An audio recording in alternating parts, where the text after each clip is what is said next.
Hai teman-teman, selamat datang kembali di channel YouTube aku, Dona Christina Siregar, dan selamat datang di program BBD, Belajar Bareng Dona. Nah, di video kali ini kita akan belajar tentang teori kebijakan dividen menurut para ahli. Ada beberapa para ahli yang membagi teori-teori dividen. Berikut ini teori-teorinya berdasarkan para ahli. Yuk kita belajar bersama ya. Teori dividen tidak relevan. Menurut Modigliani dan Milter, nilai sebuah perusahaan tidak ditentukan besar kecilnya dividen payout ratio, tapi ditentukan oleh laba bersih sebelum pajak dan kelas risiko perusahaan. Dengan kata lain, kemampuan perusahaan dalam menghasilkan laba dari aset perusahaan adalah faktor penentu nilai perusahaan tersebut. Nah, yang selanjutnya ada teori the bird in the hand. Menurut Linter dan Gordon, ketika dividen payout rendah, maka biaya modal sendiri perusahaan akan meningkat.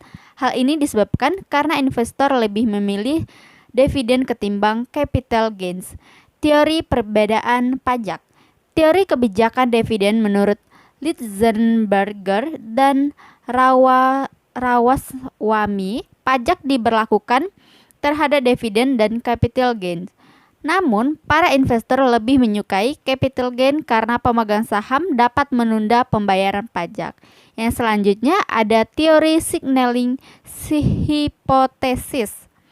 Ada bukti empiris yang menyebutkan bahwa jika ada kenaikan pembagian laba, saham akan diiringi dengan kenaikan harga saham. Begitu juga dengan sebaliknya, ini menjadi alasan lain mengapa investor lebih suka dividen ketimbang capital gains.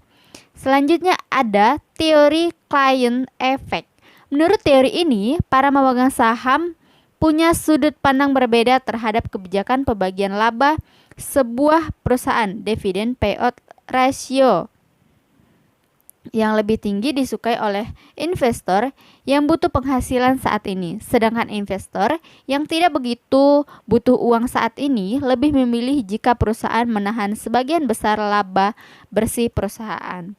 Nah, itu dia tadi teori kebijakan dividen menurut para ahli. Demikian program belajar kita untuk kali ini. Semoga ilmunya bisa bermanfaat buat kita semua ya. Dan teman-teman jangan lupa subscribe, like, komen, dan share. Kita belajar bersama ya di dalam program BBD, Belajar Bareng Dona. Terima kasih.